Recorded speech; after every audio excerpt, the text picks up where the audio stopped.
Sekitar masuknya Islam ke Indonesia karangan Profesor, Dr. Haji Abu Bakar Aceh, halaman 8 sampai dengan halaman 12. Suara yang lain, meskipun ditentang oleh beberapa penyelidik. Sejarah Aceh seperti Dr. B. J. Oskrieke, mungkin juga oleh Dr. Husin Jayaningrat, berasal dari Gerini, dikuatkan oleh Mokwete, bahwa Samudra Pasai sudah masuk Islam sejak tahun 1270, 1275 M. Profesor Skrieke masih memegang kepada keterangan Marco Polo yang mengunjungi samudra dalam tahun 1292, dan mengatakan bahwa ketika itu di sana masih terdapat orang-orang yang biadab. Marco Polo pernah tinggal di samudra 5 bulan lamanya. Kerajaan Samudra Pasai Islam itu didirikan tidak berapa lama sebelum mati Malikul Saleh. Malikul Saleh kawin dengan salah seorang anak dari Raja Perlak. Keterangan bahwa orang-orang yang mula-mula membawa agama Islam ke Sumatera Utara adalah orang-orang pedagang dari India, juga bersumber dari pengarang-pengarang barat. Dalam keterangan Marco Polo disebut Saracen Merchants. Tatkala Malaka telah dapat mengambil kedudukan Pasai pada permulaan abad ke-XV, negeri ini merupakan pertemuan dari pedagang-pedagang yang datang dari berbagai-bagai daerah, ada dari Tiongkok, ada dari India Muka, ada dari Jawa dan ada juga dari Arab. Tetapi yang terutama banyak di antara mereka adalah orang-orang Islam yang berasal dari Persia dan Gujarat, yang kebanyakan bertempat tinggal di sana. Mereka dengan demikian banyak bergaul dengan orang-orang yang tidak beragama yang kemudian tertarik kepada agama Islam dan masuk Islam. Barros menceritakan bahwa banyak di antara orang-orang yang masuk Islam itu berasal dari Sumatera, Jawa dan pulau-pulau lain, yang kemudian sesudah pulang ke tempatnya memperkembangkan kembali ajaran agama Islam itu. Juga pada waktu menceritakan keadaan agama di India di kala kedatangan Portugis, 1498, Barros menyinggung dalam karangannya, bahwa pes dari Malaka itu keluar melalui jalan dagang tersiar kemana-mana. Yang dimaksudkan dengan pes itu ialah agama Islam. Tetapi Ibn Battuta pernah bertemu di Timur Jauh dengan beberapa orang Arab, begitu juga 60 tahun kemudian seorang keturunan Abbasiyah, yang datang dari Delhi, sesat dan meninggal di Sumatera, MGL.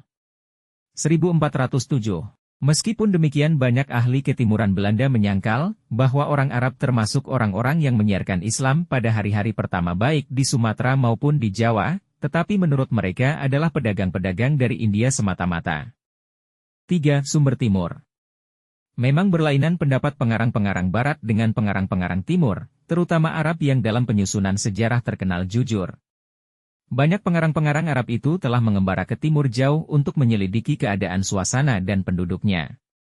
Perbendaharaan sejarah ini yang dikumpulkan itu sampai sekarang masih tersimpan dalam kitab-kitab yang berharga. Hal ini akan kita ceritakan nanti apabila ada kesempatan. Sekarang kita pusatkan perhatian kita lebih dahulu kepada masuknya Islam ke Indonesia, terutama ke Perlak dan Pasai. Salah sebuah kitab yang membuka lembaran baru kepada kita ialah karangan Dr. Nagieb Salebi bernama Studies in Moro History, yang meskipun dalam karangannya itu banyak menceritakan tentang adat istiadat bangsa Moro dan agamanya, banyak bahan-bahan yang perlu bagi kita untuk menetapkan tahun-tahun masuknya Islam ke Indonesia.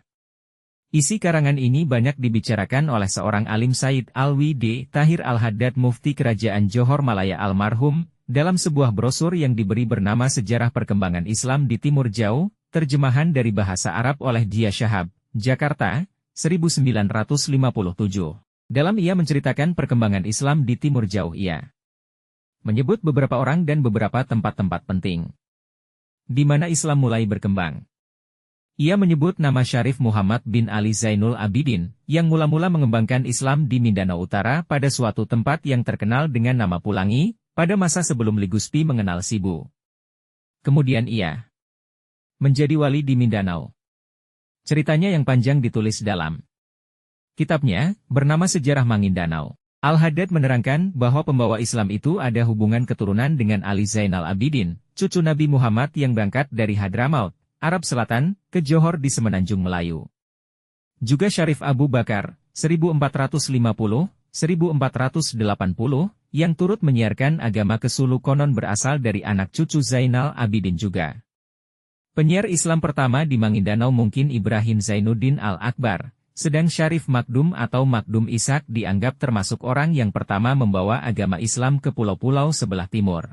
Dikatakan bahwa ia datang ke Jawa pada zaman Ampel tahun 801 bersama anak dan saudara-saudaranya, begitu juga pamannya yang bernama Malik Ibrahim yang kuburannya terdapat di Gapura, Gresik.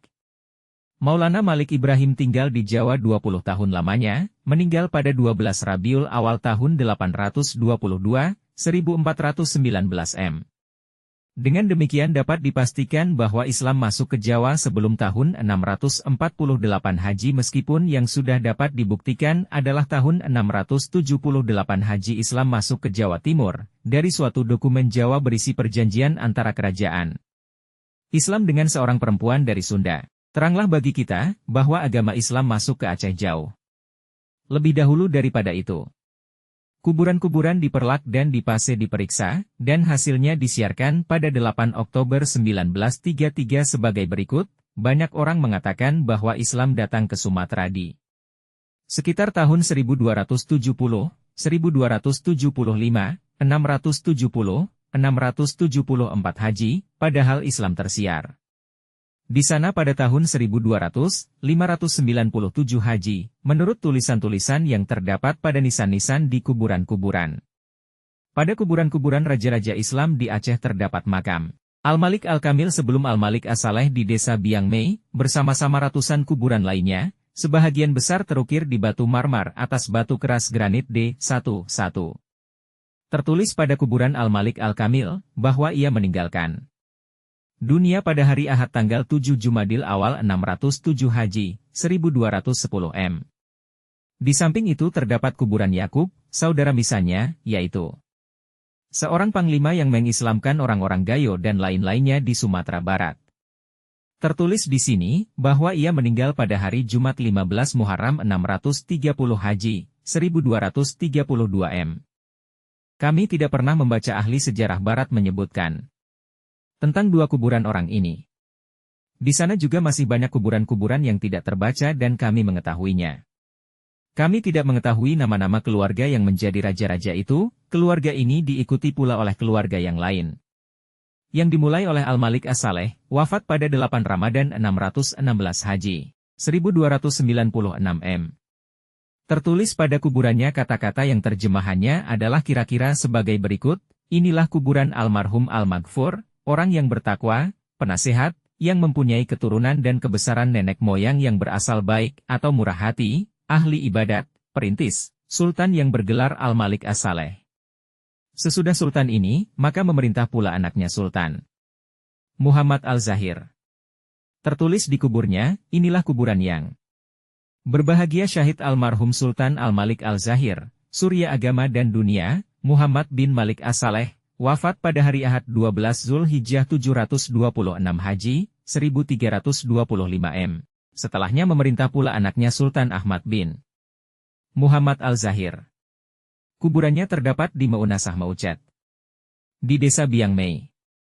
Tertulis di atasnya, inilah kuburan almarhum yang bahagia, pemurah, Sultan Ahmad yang bergelar Ali Zainal Abidin berpulang ke rahmatullah dan keampunannya Allah Ta'ala pada hari Jumat 4 Jumadil akhir 809, 1405 M.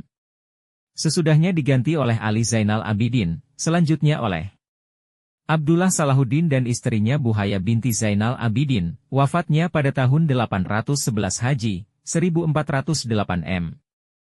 Dan saudaranya Johan Parabu, wafatnya pada tahun 848 Haji, 1444 Haji, dan seterusnya yang lain-lain. Kuburan-kuburan di Aceh terdapat di berbagai-bagai tempat dan desa-desa, yang pada masa dahulu kala merupakan kota-kota seperti Biang Peurba Meunasah, di desa Jambu, pada batas negeri Geudong dan Baju. Di Meunasah Mancang kuburan Teungku di Iboh, di Keude Biangmei, Meunasah kota Kueng kuburan Teku Sidi di Cot Astana. Meunasah Mencet dan di pantai kanan Sungai Pasai. Kira-kira setengah mil juga terdapat kuburan Raja-Raja Samudra Meunasah. Beringin, Negeri Bayu, Bangmangat, Meunasah Simpang. 4 dari negeri Pulau Tengah, Cunda, ada kuburan Paduka di Meunasah Payalepas dan Pelani Ucik di Cot Biang Bubue Meunasah. Alwe, Meunasah Biang Pulo, di Cunda. Demikian beberapa catatan yang kita kutip dari kitab Al-Haddad tersebut di atas. Ternyata bahwa penyelidikan tidak boleh dihentikan. Mengenai sejarah perkembangan Islam di Indonesia. Banyak buku-buku yang dikumpulkan orang-orang barat mengenai bahan-bahan sejarah tanah air kita baik yang dikumpulkan oleh orang Inggris di Malaya sebagai diceritakan oleh Abdullah Munshi dalam hikayatnya tentang Malaka, baik yang dikumpulkan oleh orang-orang Belanda, sebagaimana yang diceritakan oleh Al-Haddad dalam brosur tersebut di atas, sudah tidak kita miliki lagi. Abdullah Munshi dalam hikayatnya tentang Malaka pada abad ke-13 Haji menceritakan sebagai berikut, di Tanah Melayu pada zaman itu ada perkumpulan yang anggota-anggotanya terdiri dari orang-orang Melayu, Keling, Arab, dan bermacam-macam pedagang Tionghoa dan lain-lain. Waktu itu, orang-orang Belanda mengumpulkan buku-buku dan hikayat-hikayat, yang banyaknya kira-kira 70 jilid, yang dikumpulkan dari Riau, Langka, Pahang, Trengganu dan Kelantan. Demikian cerita Munshi. Maka sekarang pertanyaan kita ialah, kemana buku-buku itu sekarang? Jika dari tempat tersebut Belanda mengumpulkan buku-buku 70 jilid banyaknya, betapa banyaknya buku-buku yang dikumpulkan dari Sumatera, Jawa, Pulau-Pulau Sela, dan Maluku? Tentu banyak pula, mungkin sampai ratusan atau ribuan banyaknya. Kemanakah semuanya itu? Al-Haddad bercerita lebih lanjut, pada tahun 1341 haji saya sampai di Jawa dan menanyakan dan mencari buku-buku sejarah Jawa. Orang-orang menasehatkan saya supaya jangan menyebut-nyebut tentang itu, karena pemerintah Belanda mengharuskan setiap orang yang memiliki buku-buku sejarah kuno untuk menyerahkan buku-buku tersebut kepada sebuah badan yang dibentuk oleh Belanda. Khusus untuk itu, Balai Pustaka telah menerbitkan sebuah majalah di mana diceritakan tentang kedatangan 4 penyiar Islam ke bawah angin. Mereka itu ialah, 1. Said Abdullah Al-Qudsi, 2. Said Usman bin Syahab, 3. Said Muhammad bin Ahmad Al-Aidrus dan 4. Said Husin Al-Gadri. Said Husin berangkat dari Hadramaut dalam usia 18 tahun, menuju Malabar di mana mereka belajar. Seterusnya gurunya, yaitu S. Muhammad bin Hamid mengizinkan mereka belajar ke bawah angin. Salah seorang daripada keempat orang inilah menurunkan Raja-Raja Siak, yang mengalami masa kemajuan dalam lapangan perdagangan. Setelah itu, Al-Gadri menurunkan Raja Pontianak.